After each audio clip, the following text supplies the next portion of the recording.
Bonsoir à tous et bienvenue dans Au cœur de l'info sur France 24 avec à la une de l'actualité ce soir les eurodéputés qui votent le pacte sur la migration et l'asile. Les eurodéputés ont donc voté ce fameux pacte asile et migration. C'est un compromis européen qui durcit les contrôles des arrivées aux frontières.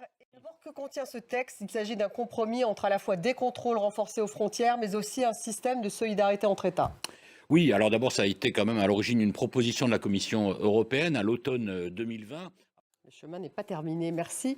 Bruno, et tout cela se passe à 2 mois des élections européennes. Caroline de Camaret, bonsoir. Vous animez un débat justement avec les principales têtes de liste françaises pour les élections européennes à Bruxelles. C'est à partir de 19h. Alors, quels sont les enjeux pour chacun des candidats? Alors, c'est déjà un dispositif très original puisque on a 2 heures pour convaincre au cœur du Parlement européen à Bruxelles.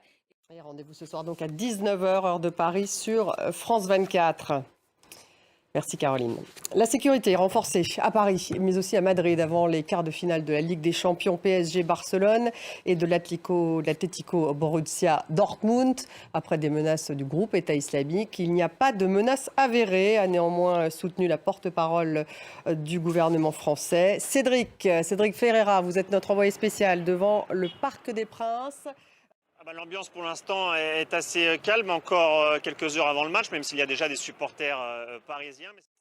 Merci Cédric. Cédric Ferreira, donc envoyé spécial au Parc des Princes.